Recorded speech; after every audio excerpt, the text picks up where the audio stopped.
Welcome to the 39th discussion of the Smart World Around Us podcast, organized by Smart-EDU Hub.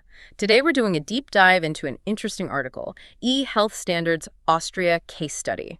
The research comes from Louise Brosser and Catalan Ive Reiby. Our mission here is to really unpack how Austria tackled modernizing its healthcare system using ICT. It's a system that was historically very fragmented, and the goal was achieving long-term interoperability. And just a reminder, you can find a link to the article itself in the description below. Yeah, and it's crucial to grasp the starting point. Austria's health system was, well, kind of a mess. Highly fragmented services, fragmented financing. Integrated care was basically impossible because different agencies, different provinces, they weren't coordinated. The individual patient often ended up doing the legwork, carrying information between these different silos. Wow, fragmented services and financing, that sounds like a political nightmare. How did they even start to get everyone on the same page? Was the main goal just, throwing new computers at the problem? No, not really. That's what's fascinating here. The sources make it clear that implementing e-health was framed much more strategically. It was seen as a long-term project for organizational development, for really modernizing how healthcare works. Technology was the tool, the leverage, but the goal was governance reform. And this needed major legal backing organizational changes. Plus, they aligned it with broader European initiatives, like Europe and I-2010, focusing on trust, security, and crucially, interoperability right from the start. Okay, so it's bigger than just tech. What did this mean for the patient then? The article talks about new paradigms. What does the healthcare system of tomorrow actually look like in this Austrian model? Right, connecting it to the bigger picture. The system needed to become, several things. Patient-centered, obviously, but also knowledge-based, evidence-based, process-oriented, and results-oriented. It's really about combining solid evidence-based medical knowledge with complete, accurate patient data available when and where it's needed. That sounds ambitious. So here's where it gets really interesting for me.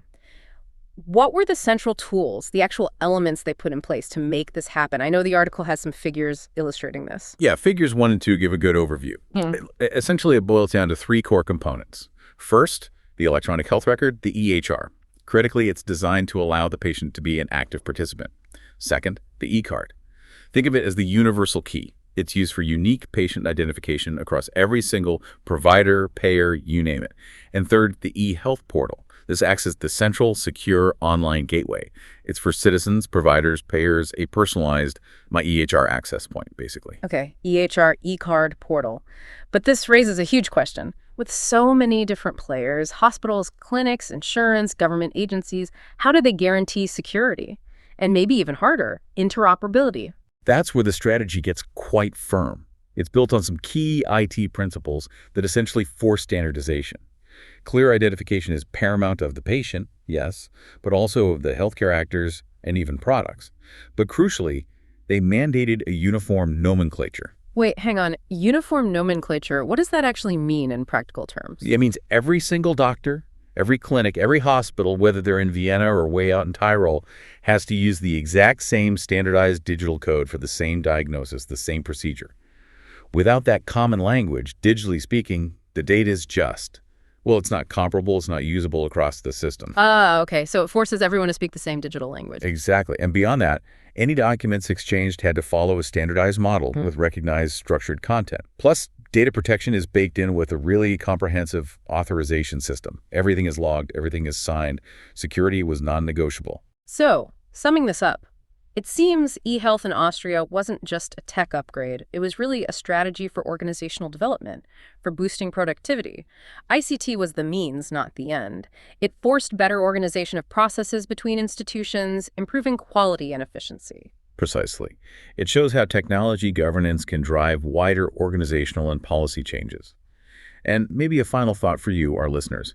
Health data is incredibly sensitive, right? So the requirements put on Austria's e-health system for security, for transparency, often went beyond what's usually demanded for general e-government services. It makes you wonder, given the sensitivity, why do we sometimes see such strict standards here, while perhaps general e-government processes elsewhere seem to demand less transparency? Something to mull over. That's a great point to end on. Thank you for joining us for this deep dive. Don't forget to like and subscribe to the Smart-EDU Hub channel so you'll be the first to get our new discussions. Stay smart with Smart-EDU Hub. And remember, you can find that link to the article in the podcast description below.